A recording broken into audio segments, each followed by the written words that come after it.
Eh bien, bonjour à toutes et à tous. J'ai le plaisir de recevoir aujourd'hui Bertrand Cochet, directeur de l'innovation chez Zoll, service design également, et expert dans le domaine de l'UX.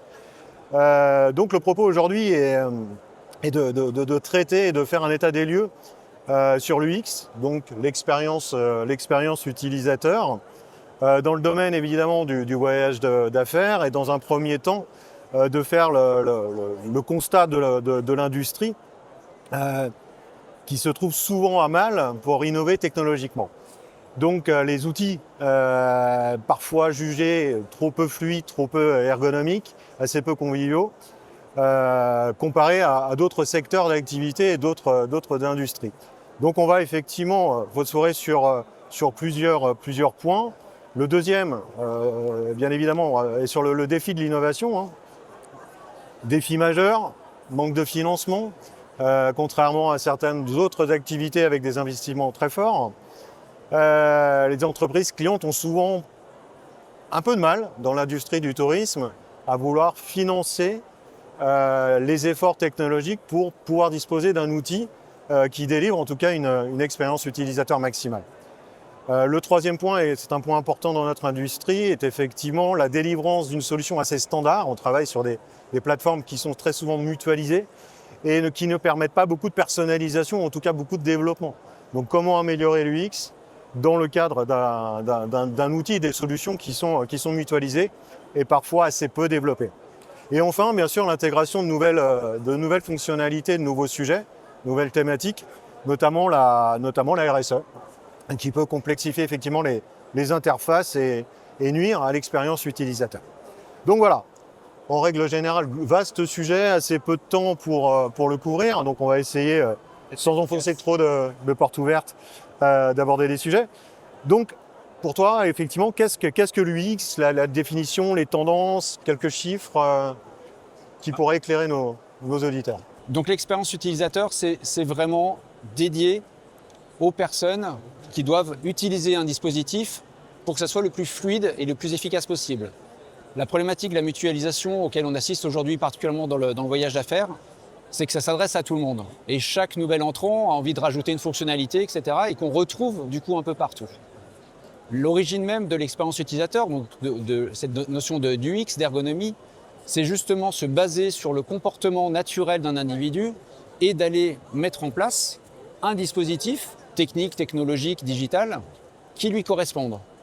Donc on voit bien aujourd'hui qu'il y a un écart entre la dynamique et, tu l'évoquais très bien, la dimension de coût également que ça implique, et la réalité du terrain et la satisfaction des utilisateurs. Et on y reviendra tout à l'heure, notamment sur la dimension des coûts cachés lorsque l'UX n'est pas bonne. Donc effectivement, enfin, c'était parfaite définition.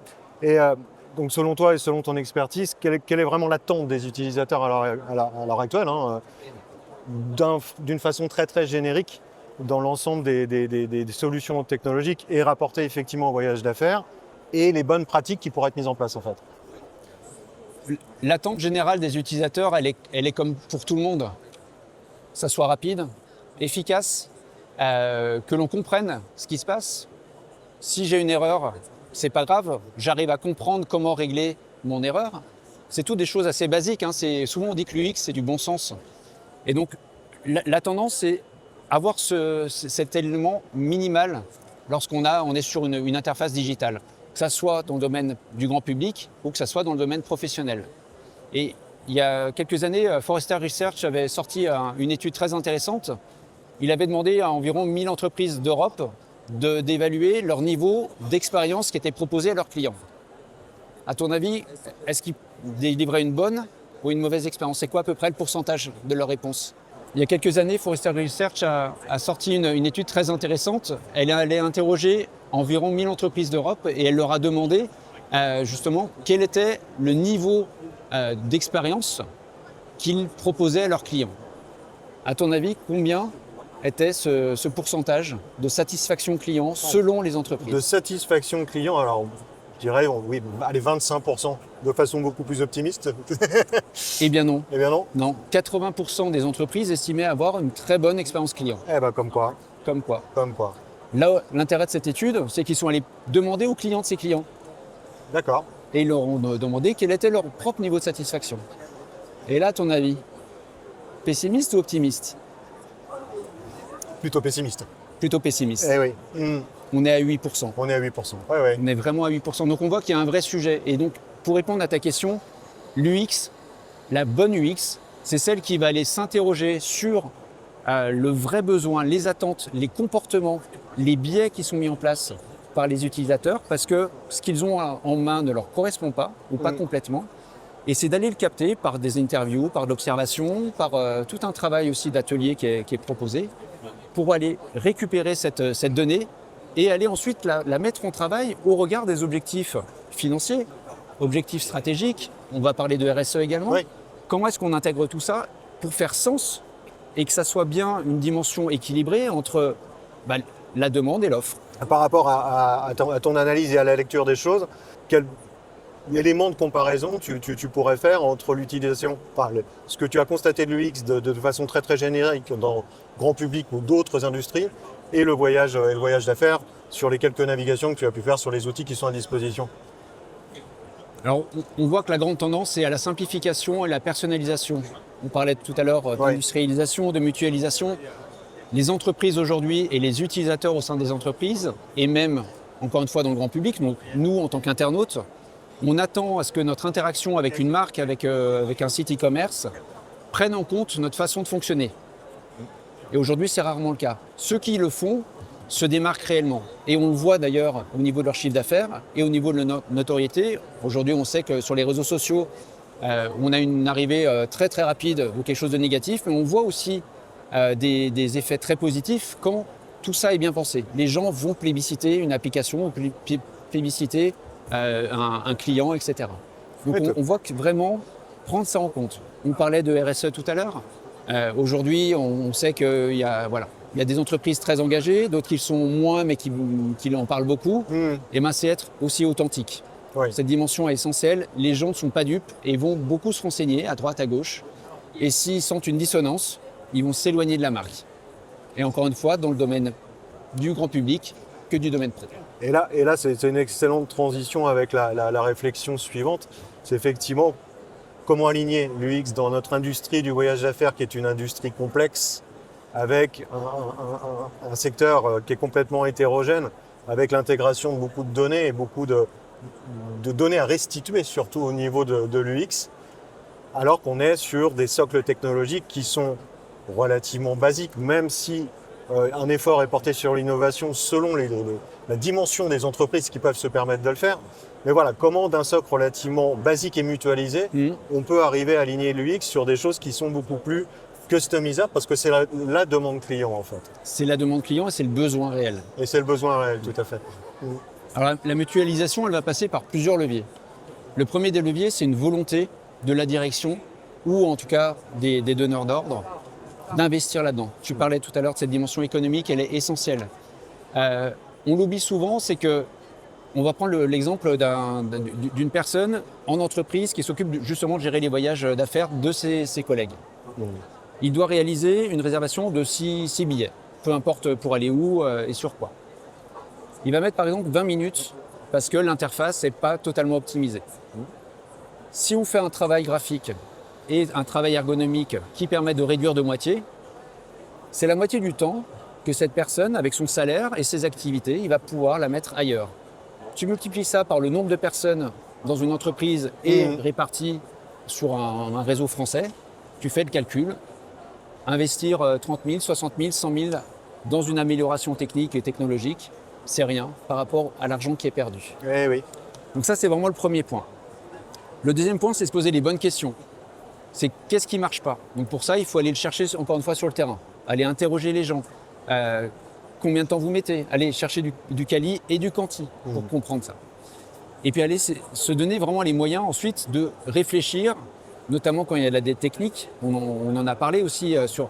Voilà, il y a des fois des vieux socles et puis on a rajouté des éléments de personnalisation et on arrive à une usine à gaz. Donc c'est comment est-ce qu'on réfléchit à tout ça. J'avais en tête, alors c'est pas tout à fait dans le voyage directement, mais j'avais travaillé pour un grand groupe et notamment sur un port autonome qui utilisait un logiciel qui était absolument moche, très efficace, mais vraiment très très moche. Et la question, c'était de se dire comment est-ce qu'on l'améliore visuellement.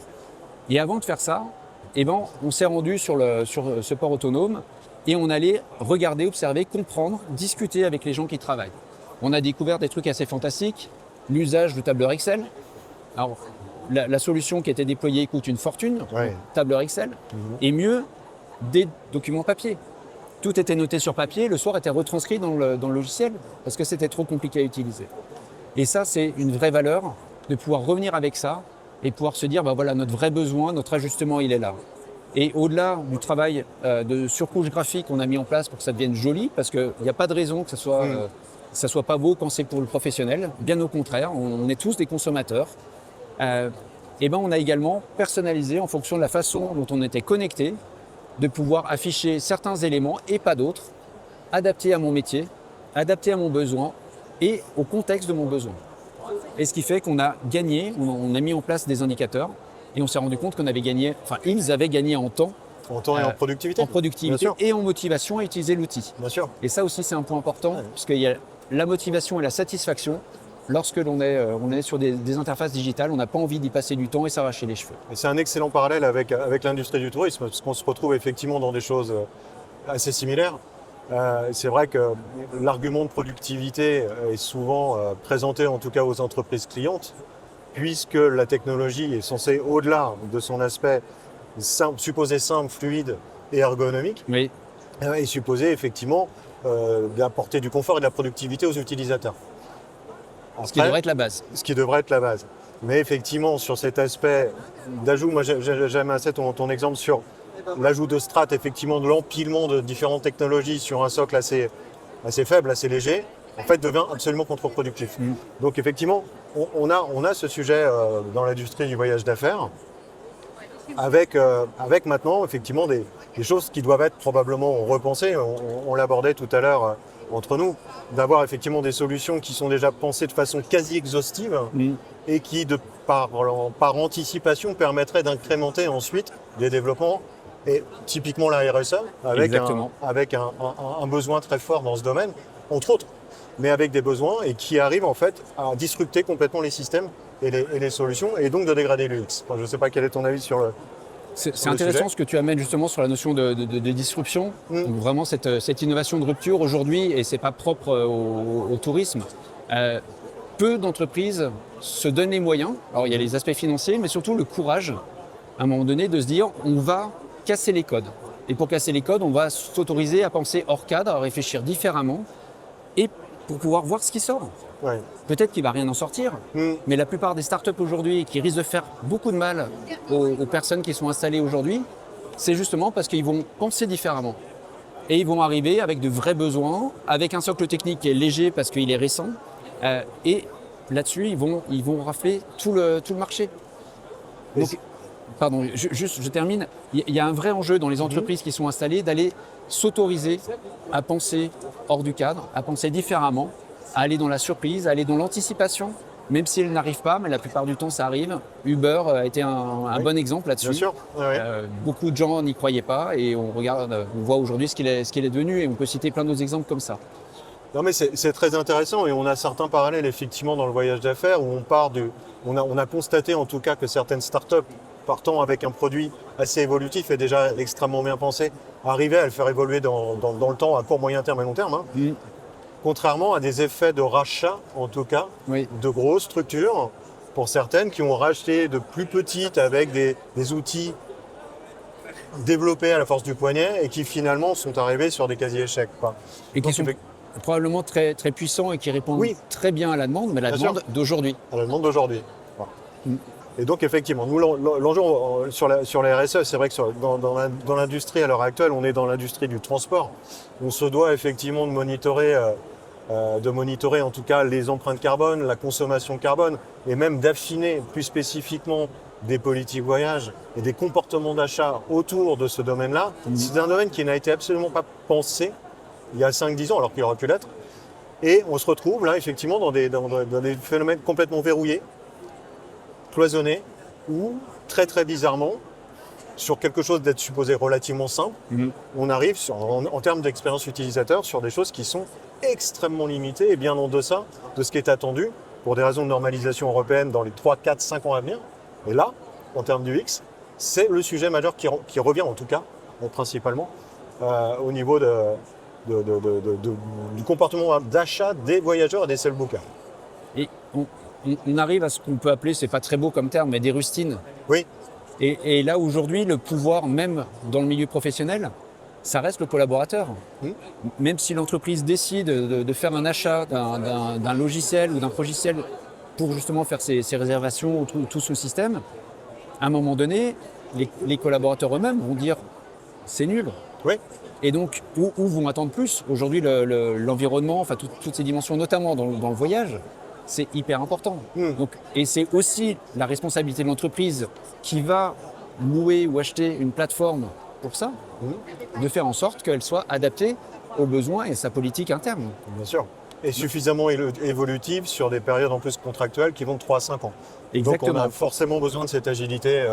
Et on revient à la dimension des startups qui vont réussir, elles, et qui sont déjà en train de cranter. Et puis, le risque aussi, c'est que certaines entreprises qui vont quitter justement le giron des faiseurs pour se mettre à faire leurs propres outils. Parce que par moment, ça sera plus adapté et pas forcément plus coûteux. Oui, c'est certain. Et c'est vrai qu'on a vu aussi d'autres exemples dans l'industrie d'agences qui, avec des moyens limités, ont tenté effectivement de construire quelque chose basé sur une UX, mais avec des temps de développement longs, de 2-3 ans, qui peinent à accoucher effectivement d'une solution qui, une fois mise en production, de toute façon, a déjà quelques années de retard.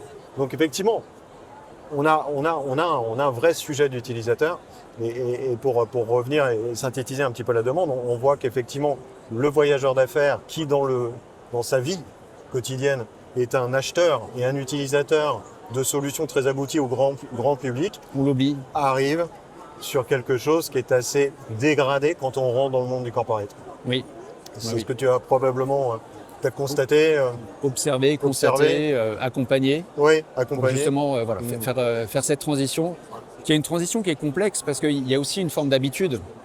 On est habitué, pour ceux qui ont un peu d'expérience, à avoir manipulé des outils vieillissants, obsolètes. Les banques, on en parlait. Les banques, même s'ils ont fait une grande mue, notamment en France, elles peinent encore à être sur des interfaces assez intuitives, qui répondent bien à un besoin. La personnalisation est complexe, ou alors elle n'est pas très bien faite. On a un peu l'impression qu'en plus il y a une intrusion dans notre vie privée, la façon dont c'est trié. Donc voilà, ça c'est des sujets, et encore une fois, c'est les néobanques qui sont venus casser tout ça. Oui, c'est clair. Mais parce qu'elles ont réussi à penser différemment. Elles ont réussi à se dire, qu'est-ce qui manque? Comment est-ce qu'on peut le faire de manière légère? Et comme tu le disais tout à l'heure, en entonnoir inverse. Oui. On va prévoir le maximum pour que ça soit évolutif. Et surtout, on parlait un peu de méthode. Elles sont organisées, alors pareil, c'est un terme assez galvaudé, en agilité. Oui. Donc l'agilité, c'est en gros, j'ai un projet qui, à la base, allait durer 1 an, 2 ans. Et ben on va le découper, ce qu'on appelle en sprint, pour faire en sorte qu'on délivre des petites parties très rapidement, voire même délivrer un POC, donc une preuve de concept opérationnelle qu'on peut déjà mettre dans la main des utilisateurs et qui vont pouvoir tester, comment avoir des retours et co-construire comme ça, le faire grossir, plutôt qu'avoir un long tunnel où il se passe des trucs, on ne sait pas trop, puis tout d'un coup on se dit ah tiens on est en retard, ou ah bah tiens ça marche pas. Et c'est là où justement on peut se faire doubler par la concurrence.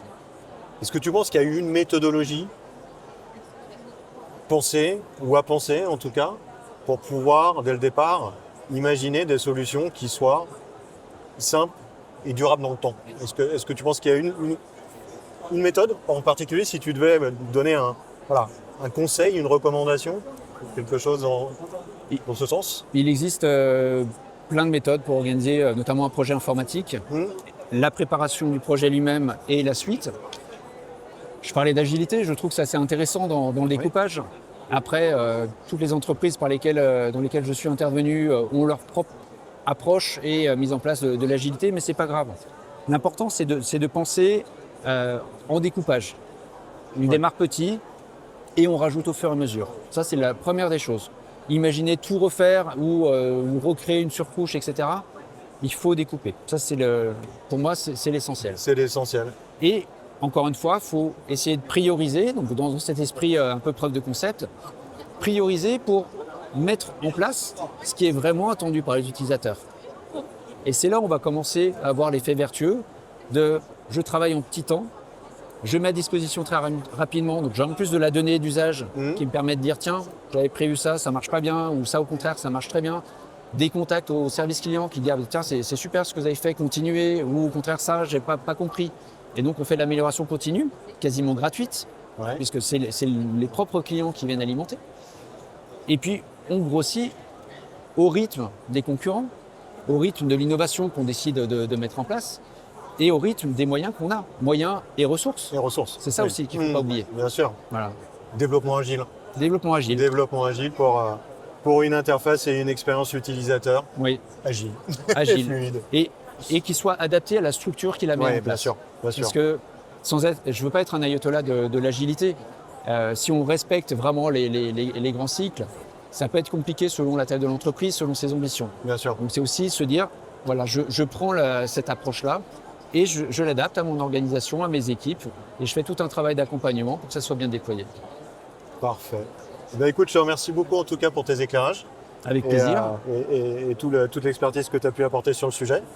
Et on vous remercie pour votre attention, en espérant qu'on pu répondre à l'ensemble de vos questions. Vous pourrez nous les envoyer si vous le souhaitez. Et on vous souhaite en tout cas une très très bonne fin de journée. Merci. Merci beaucoup.